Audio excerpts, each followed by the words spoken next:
नमस्कार, मैं पूजा। बिहार न्यूज में आपका स्वागत है। आज है 23 जनवरी, दिन शुक्रवार। खबरों की ओर बढ़ने से पहले आप सभी को वसंत पंचमी की हार्दिक शुभकामनाएं। चलिए अब डालते हैं एक नजर आज की सुर्खियों पर। वसंत पंचमी पर जाने मां सरस्वती की पूजा का शुभ मुहूर्त। 4 शुभ मुहूर्त का बन रहा दुर्लभ संयोग। अमृतकाल में की गई पूजा मानी जाती है ज्यादा फलदायी।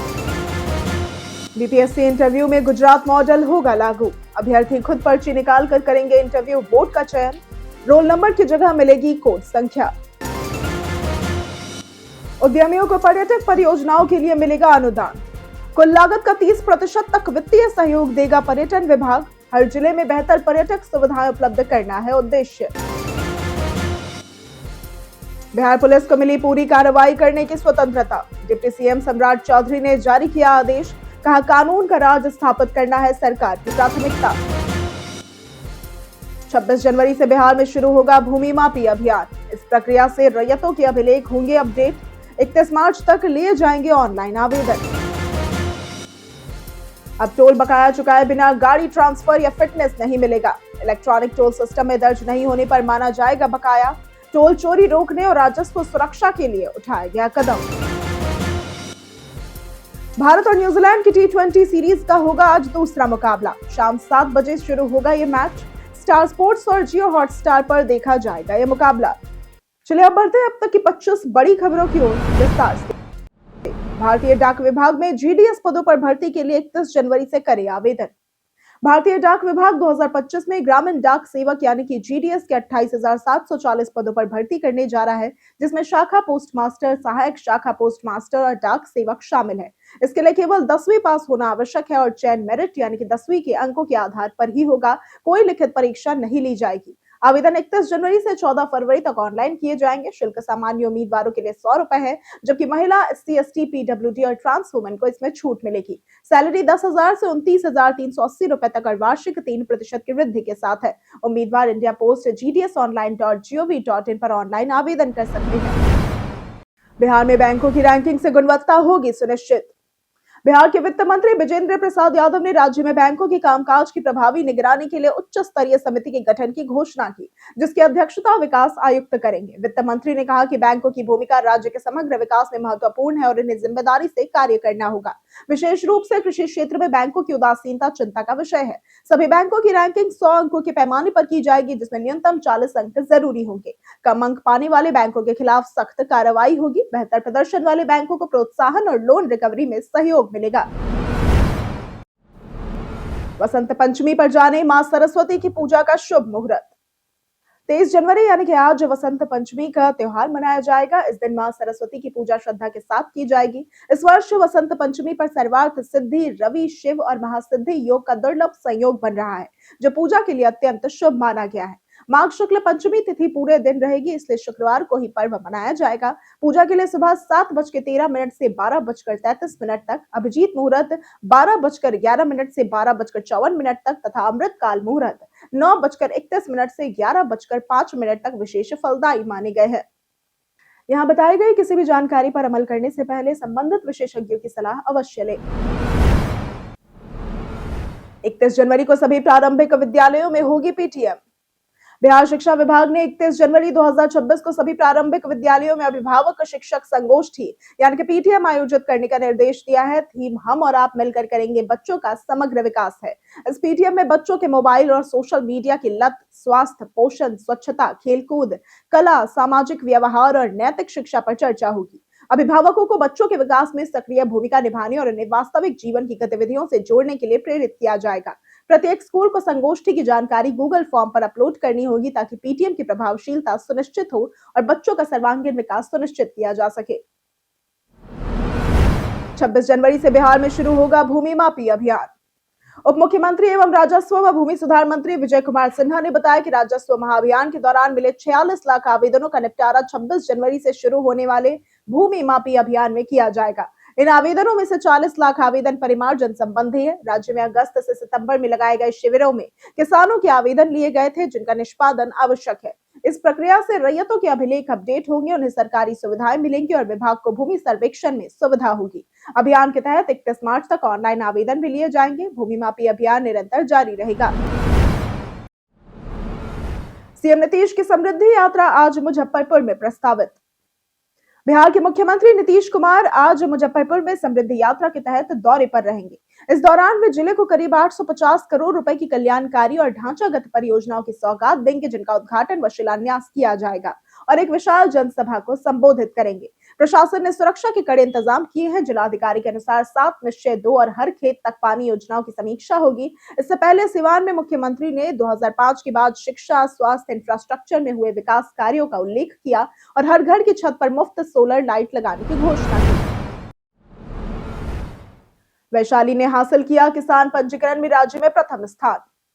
वैशाली जिले ने बिहार सरकार के किसान पंजीकरण महाअभियान में पूरे राज्य में प्रथम स्थान प्राप्त किया। अंतिम दिन 11,332 किसानों का पंजीकरण कर ये उपलब्धि हासिल की। जिलाधिकारी वर्षा सिंह के नेतृत्व में अभियान 2 चरणों में आयोजित हुआ, जिसमें भगवानपुर और पातेपुर प्रखंड ने उत्कृष्ट प्रदर्शन किया। जिले में कुल 1,42,681 किसान पंजीकरण, 2,21,328 ई-केवाईसी और 2,14,562 पीएम किसान पंजीकरण हुए। प्रशासन ने फील्ड में डोर टू डोर पंजीकरण, महिलाओं की भागीदारी और तकनीक IC3 व्हाट्सएप समन्वय का प्रभावी उपयोग कर कोई किसान छूटे नहीं, ये सुनिश्चित किया। वैशाली अब अन्य जिलों के लिए मॉडल बन गया है। बीपीएससी इंटरव्यू में गुजरात मॉडल होगा लागू। बिहार में पहली बार 70वीं बीपीएससी मुख्य परीक्षा के इंटरव्यू में गुजरात मॉडल लागू होगा। इस व्यवस्था में अभ्यर्थी खुद पर्ची निकालकर इंटरव्यू बोर्ड का चयन करेंगे, जिससे पहले से बोर्ड तय नहीं होगा। अभ्यर्थियों को रोल नंबर की जगह कोड संख्या दी जाएगी और बोर्ड को केवल वही कोड पता होगा। इससे पहचान गोपनीय रहेगी और पक्षपात की आशंका कम होगी। यह लॉटरी आधारित प्रणाली पारदर्शिता बढ़ाने, निष्पक्ष मूल्यांकन सुनिश्चित करने और इंटरव्यू में मैनेजमेंट या दबाव की संभावनाओं को खत्म करने के उद्देश्य से लागू की गई है। साकिब के शतक से रणजी में बिहार की स्थिति हुई मजबूत। रणजी ट्रॉफी 2025-26 के प्लेट ग्रुप फाइनल में बिहार ने पहले दिन 7 विकेट खोकर 328 रन बनाकर मजबूत स्थिति बनाई। कप्तान साकिब उल गनी ने 108 रन की प्रभावशाली पारी खेली, जबकि बिपिन सौरभ 75 रन नाबाद रहे। मध्यक्रम के बल्लेबाजों में मंगलमय महरौर 43 रन और आकाश राज 50 रन के साथ पारी को स्थिरता दी। बिहार की शुरुआत थोड़ी कमजोर रही, लेकिन कप्तान और विकेटकीपर की साझेदारी ने टीम को 300 रन के पार पहुंचाया। मणिपुर के रेक्स और जोतिन फेरोइजाम ने 2-2 विकेट लिए, तो वहीं बिहार पहले दिन सकारात्मक स्थिति में था और दूसरे दिन बढ़त को और मजबूत करने का प्रयास करेगा। सीएससी सेंटर के टोल फ्री नंबर बंद होने पर भड़के डिप्टी सीएम। डिप्टी सीएम सह भूमि सुधार एवं राजस्व मंत्री विजय कुमार सिन्हा ने सगुना मोड़ स्थित सीएससी के रीजनल सेंटर का औचक निरीक्षण कर भूमि राजस्व विभाग की टोल फ्री सेवा की वास्तविक स्थिति जानी। निरीक्षण के दौरान टोल फ्री नंबर 1800-345-6215 पर कॉल कलेक्ट नहीं हो सका, जिससे वे नाराज हो गए। उन्होंने इसे गंभीर लापरवाही बताते हुए अधिकारियों को फटकार लगाई। उप मुख्यमंत्री ने यह निर्देश दिया कि टोल फ्री सिस्टम को तत्काल दुरुस्त किया जाए, कॉल रिसीविंग व शिकायत निस्तारण की नियमित निगरानी हो और लापरवाह कर्मियों पर सख्त कार्रवाई की जाए। उन्होंने कहा कि जनता की सुविधा सरकार की प्राथमिकता है। उद्यमियों को पर्यटक परियोजनाओं के लिए मिलेगा अनुदान। उद्यमियों को पर्यटक परियोजनाओं के लिए मिलेगा अनुदान। बिहार पर्यटन सचिव नीलेश रामचंद्र देवरे ने उद्यमियों के साथ बैठक में बताया कि राज्य के किसी भी जिले में hotel, conference hall, amusement park जैसी पर्यटकीय सुविधाओं के निर्माण पर पर्यटन विभाग कुल लागत का 30% तक वित्तीय सहयोग देगा। इसका उद्देश्य है कि हर जिले में बेहतर पर्यटक सुविधाएं उपलब्ध हो और पर्यटकों को असुविधा बिल्कुल न हो। उन्होंने उद्यमियों से रोजगार सृजन में योगदान देने की अपील की और इसके साथ ही प्रथम चरण की स्वीकृति पा चुके उद्यमियों से वित्तीय स्वीकृति के लिए आवेदन करने को कहा। लोन में देरी पर विभाग बैंकों से समन्वय करेगा। अब टोल बकाया चुकाए बिना गाड़ी ट्रांसफर या फिटनेस नहीं मिलेगा। केंद्र सरकार ने सड़क परिवहन और राजमार्ग मंत्रालय के तहत सेंट्रल मोटर व्हीकल रूल्स 2026 में संशोधन करते हुए स्पष्ट कर दिया है कि अब टोल का बकाया चुकाए बिना वाहन का ट्रांसफर, दूसरे राज्य में रजिस्ट्रेशन, फिटनेस रिन्यूअल या फिर परमिट जारी नहीं होगा। यदि इलेक्ट्रॉनिक टोल सिस्टम में भुगतान दर्ज नहीं है तो उसे बकाया माना जाएगा और एनओसी भी नहीं मिलेगा। सरकार ने यह कदम टोल चोरी रोकने और राजस्व सुरक्षा के लिए उठाया है। वाहन मालिकों को फास्टैग में पर्याप्त बैलेंस रखना, ई नोटिस का ध्यान रखना और टोल बकाया जांचना अनिवार्य होगा। बिहारी बर्थडे स्पेशल में आज बात होगी संदीप दास की। संदीप दास एक प्रसिद्ध भारतीय तबला वादक और संगीतकार है जो वर्तमान में अमेरिका के बोस्टन, मैसाचुसेट्स में रहते हैं। उन्होंने यो यो मा के साथ मिलकर सिल्क रोड एंसेंबल के एल्बम सिंग मी होम में कार्य किया, जिसे 2017 के 59वें ग्रैमी अवार्ड्स में सर्वश्रेष्ठ विश्व संगीत एल्बम का पुरस्कार मिला। इससे पहले वे 2005 और 2009 में ग्रैमी के लिए नामांकित भी हो चुके हैं। संदीप दास का जन्म पटना, बिहार में हुआ और उनका परिवार मूल रूप से चंदनगर में पश्चिम बंगाल से था। उन्होंने saint Xavier's high school Patna से शिक्षा प्राप्त की और बनारस हिंदू विश्वविद्यालय से अंग्रेजी साहित्य में स्वर्ण पदक के साथ स्नातक किया। उन्होंने 8 वर्ष की आयु में पंडित शिव कुमार सिंह से तबला सीखना भी शुरू किया था। एस्टेट अभ्यर्थियों का बिहार बोर्ड के खिलाफ विरोध जारी। बिहार विद्यालय परीक्षा समिति यानी कि बीएसईबी कार्यालय के बाहर एस्टेट अभ्यर्थियों का प्रदर्शन अब तेज हो गया है। बड़ी संख्या में छात्र परीक्षा परिणाम में गड़बड़ी का आरोप लगाते हुए धरने पर बैठे हैं। उनका कहना है कि एस्टेट का परिणाम जारी हुए 18 दिन बीत चुके हैं, लेकिन अब तक उनकी शिकायतों पर कोई कार्रवाई नहीं हुई है। अभ्यर्थियों का यह आरोप है कि कई योग्य छात्रों को गलत तरीके से फेल घोषित किया गया और उत्तर कुंजी व प्राप्त अंकों में गंभीर त्रुटियां मिली है। छात्रों ने पुनर्मूल्यांकन और निष्पक्ष जांच की मांग की है। पुलिस मौके पर मौजूद है और स्थिति पर नजर बनाए हुए है। भोजपुरी एक्टर विनय आनंद की वेब सीरीज में दमदार वापसी। भोजपुरी स्टार विनय आनंद लंबे समय बाद हिंदी एंटरटेनमेंट इंडस्ट्री में वापसी कर रहे हैं। उनका कमबैक एकता कपूर के ओटीटी प्लेटफॉर्म की thriller web series ACP Vikrant से होगा, जिसका निर्देशन अंकुर काक करेंगे। विनय इस बार रोमांटिक या पारिवारिक किरदारों से हटकर एक ग्रे शेड और इंटेंस रोल निभाएंगे। सीरीज में टीवी अभिनेता शरद मल्होत्रा भी अहम भूमिका में है। ये विनय की पहली वेब सीरीज है और उनके करियर के लिए टर्निंग पॉइंट साबित हो सकती है। कहानी बिहार के दरभंगा के लेखक ज्ञान रंजन ने लिखी है। विनय ने इसे भावनात्मक और पेशेवर रूप से खास बताया है। स्वास्थ्य विभाग में प्राध्यापक नियुक्ति के लिए 28 जनवरी से काउंसलिंग शुरू। बिहार के स्वास्थ्य विभाग को जल्द ही 257 प्राध्यापक और 621 सह प्राध्यापक संविदा आधार पर मिलेंगे। इन पदों के लिए काउंसलिंग की तिथियां 28 से 30 जनवरी और 2 फरवरी निर्धारित की गई है। काउंसलिंग विकास भवन के कमरा संख्या 312 में होगी, जहां अभ्यर्थियों के शैक्षणिक व अन्य प्रमाण पत्रों का सत्यापन किया जाएगा। इसके अलावा राष्ट्रीय स्वास्थ्य मिशन के तहत 256 विशेषज्ञ डॉक्टरों की भी संविदा पर नियुक्ति की जा रही है। इसके लिए आवेदन की अंतिम तिथि 3 फरवरी है। चयन वॉक इन इंटरव्यू से होगा और मानदेय 90,000 से 1.20 लाख रुपए प्रति माह मिलेगा। इमरजेंसी चालकों के मानदेय में हुई बढ़ोतरी। बिहार सरकार ने ईआरएसएस यानी कि इमरजेंसी रिस्पांस सपोर्ट सिस्टम के तहत तैनात इमरजेंसी रिस्पांस व्हीकल्स के चालकों को बड़ी राहत दी है।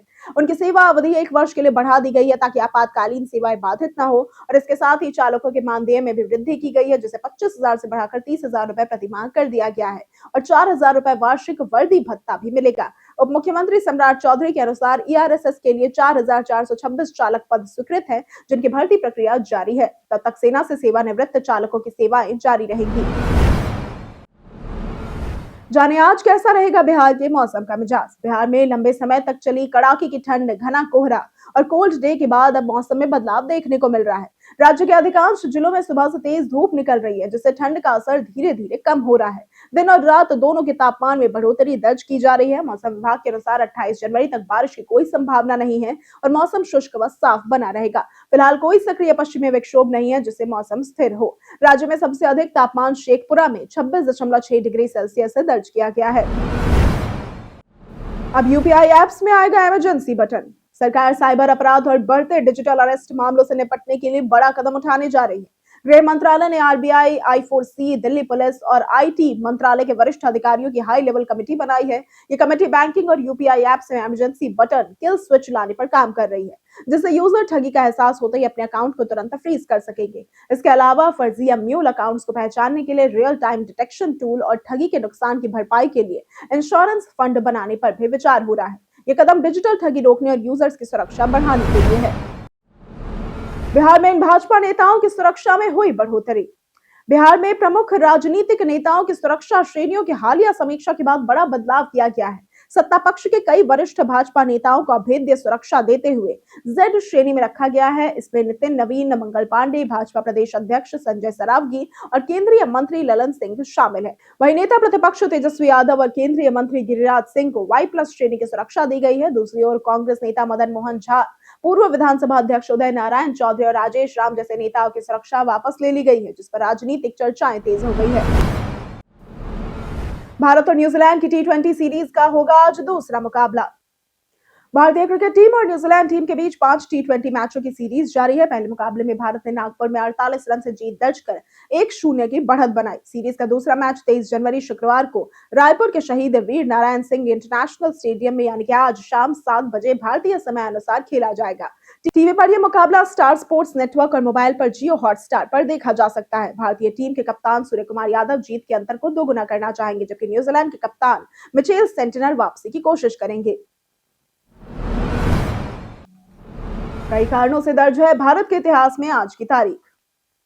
1969 में भाग्यश्री का जन्म हुआ था। ये भारतीय सिनेमा की एक प्रसिद्ध अभिनेत्री है। 1913 में पीसी सरकार का जन्म हुआ था। ये भारत के प्रसिद्ध जादूगर थे। 1904 में महेंद्र लाल सरकार का निधन हुआ था। ये समाज सुधारक और होम्योपैथ को बढ़ावा देने वाले चिकित्सक थे। 1969 में मधुबाला का निधन हुआ था। ये भारतीय फिल्म अभिनेत्री थी। 1990 में अमृतलाल नागर का निधन हुआ था। ये साहित्य जगत में उपन्यासकार के रूप में सर्वाधिक ख्याति प्राप्त हुई। देश भर में बिक रही 167 दवाएं गुणवत्ता में हुई फेल। स्वास्थ्य मंत्रालय के दिसंबर 2025 के अलर्ट में देश भर में बिक रही 167 दवाओं के नमूने गुणवत्ता मानकों में फेल पाए गए। जांच central drugs standard control organisation यानी कि सीडीएससीओ ने की। इनमें 74 सैंपल केंद्रीय एजेंसी और 93 सैंपल राज्य स्तरीय अथॉरिटीज ने फेल घोषित किए। ये दवाएं एनएसक्यू यानी कि नॉट ऑफ स्टैंडर्ड क्वालिटी पाई गई। मंत्रालय ने स्पष्ट किया कि ये नियमित मासिक गुणवत्ता जांच का हिस्सा है और इससे बाजार की सभी दवाओं पर संदेह नहीं किया जाना चाहिए। कई नमूने अनधिकृत और नकली भी पाए गए, जिन पर कार्रवाई जारी है। 27 जनवरी को होगा देशव्यापी बैंक हड़ताल। United forum of bank unions के आह्वान पर 27 जनवरी को देश भर में अखिल भारतीय बैंक हड़ताल होगी, जिसमें करीब 8 लाख बैंक कर्मचारी और अधिकारी शामिल होंगे। हड़ताल का मुख्य कारण बैंकिंग उद्योग में 5 दिवसीय कार्य सप्ताह लागू न होना है। यूनियनों का ऐसा कहना है कि इस संबंध में 2015, 2022, 2023 और 2024 में हुए समझौतों व सिफारिशों के बावजूद सरकार की मंजूरी अभी तक लंबित है। ऑल इंडिया बैंक कॉन्फेडरेशन के सचिव अमरेश विक्रमादित्य ने बताया कि हड़ताल को लेकर गुरुवार को श्रम आयुक्त के समक्ष इंडियन बैंक एसोसिएशन व बैंक एसोसिएशन की बैठक थी, लेकिन इसमें सार्थक पहल नहीं होने पर वार्ता विफल रही। 24 जनवरी को महीने का चौथा शनिवार, 25 जनवरी रविवार और 26 जनवरी गणतंत्र दिवस के चलते भी देश भर में बैंकों में अवकाश रहेगा, जबकि 27 जनवरी को हड़ताल के कारण कामकाज प्रभावित हो सकता है। ऐसे में ग्राहक अपने सभी जरूरी बैंकिंग काम 24 जनवरी से पहले निपटा ले। ईयरफोन के 60x60 के नियम से कानों को रखे सुरक्षित। आजकल ईयरफोन हमारी रोजमर्रा की जरूरत बन चुके हैं, लेकिन लंबे समय तक और तेज आवाज में इस्तेमाल कानों के लिए खतरनाक है। इससे नॉइज इंड्यूस्ड हियरिंग लॉस यानी कि एनआईएचएल हो सकता है, जिसमें कान की संवेदनशील कोशिकाएं क्षतिग्रस्त होकर स्थायी सुनने की समस्या यानी टिनिटस पैदा कर सकती है। विशेषज्ञ 60x60 नियम अपनाने की सलाह देते हैं। 60% वॉल्यूम पर 60 मिनट तक सुने और ब्रेक लें। ओवर द ईयर व नॉइज कैंसिलिंग हेडफोन सुरक्षित विकल्प है। हम प्रतिदिन आपसे 5 ऐसे जरूरी सवाल और उसके जवाब बताएंगे जो कि बीपीएससी, बिहार पुलिस, दारोगा समेत एसएससी जैसी अन्य प्रतियोगी परीक्षाओं में काम आएंगे। सवाल इतिहास, बिहार स्पेशल, विज्ञान, करंट अफेयर्स और भूगोल से रहेंगे। पूछे गए 5 सवालों में आपने कितना सही उत्तर दिया, ये हमें कमेंट करके जरूर बताएं। हमारा पहला सवाल है, इनमें से किसे पश्चिमी समुद्री तट के कोस्ट गार्ड कमांडर नियुक्त किया गया है? ए पी के राठौर, बी पिंकी मिश्रा, सी विजय सिन्हा या फिर डी एम वी पाठक? इसका सही जवाब है डी एम वी पाठक। हमारा दूसरा सवाल है, इनमें से किस शहर में भारत के सबसे बड़े व्यापार महोत्सव 2026 का आयोजन किया जाएगा? ए पटना, बी भोपाल, सी सूरत या फिर डी नई दिल्ली? इसका सही जवाब है डी नई दिल्ली। हमारा तीसरा सवाल है, इनमें से किसे भारतीय रेलवे द्वारा अपने सर्वोच्च सम्मान से सम्मानित किया गया है? ए सुभाष चंद्र, बी अखिलेश त्रिपाठी, सी चंदना सिन्हा या फिर डी वैभवी मिश्रा? इसका सही जवाब है सी चंदना सिन्हा। हमारा चौथा सवाल है, मौर्य वंश के संस्थापक कौन है? ए चंद्रगुप्त मौर्य, बी बिंदुसार, सी अशोक या फिर डी अज्ञात शत्रु? इसका सही जवाब है ए चंद्रगुप्त मौर्य। हमारा पांचवा सवाल है, अकबर की सेनाओं को पराजित करने के बाद किस सम्राट ने हिंदू राज्य की स्थापना की थी? ए महाराणा प्रताप, बी जयमल राठौर, सी हेमू या फिर डी पत्ता सिंह सिसोदिया? इसका सही जवाब है सी हेमू। बीते दिन हमारे द्वारा पूछे गए सवाल का जवाब आप लोगों में से बहुत लोगों ने हमारे कमेंट सेक्शन में लिख कर दिया है। जिन्होंने हमारे द्वारा पूछे गए सवाल का जवाब दिया है उनके नाम है चंदन यादव, कृष्णा प्रसाद, कृष्णा यादव, मुन्ना प्रसाद, गीता भारती, नंदकिशोर शर्मा, संजीव कुमार, अजीत राव, राजकुमार यादव, मृणाल मानिक, मनीष कुमार, विजय घायल, ओम प्रकाश सिंह, प्रियंका कुमारी, अनवर करीम खान, अब्दुल मन्नान, लक्ष्मी मेहता, रंजय तिवारी, नरेंद्र कुमार, मनोज कुमार, सूरज रॉय, राजकिशोर महतो, खुशी शर्मा, दयानंद सिंह, राजेश मांझी, संजय कुमार, रंजय तिवारी, पवन कुमार, प्रदीप पंडित, चंदन कुमार, फिरोज कुमार और रविकांत सिंह। इसी के साथ बढ़ते हैं आज के सवाल की ओर। आज का सवाल है, बिहार में भूमि विवाद की समस्या क्यों देखने को मिलती है? आप अपना जवाब हमें हमारे कमेंट सेक्शन में लिखकर जरूर बताएं। आज के लिए सिर्फ इतना ही। बिहार की तमाम खबरों के साथ बने रहने के लिए देखते रहें बिहारी न्यूज।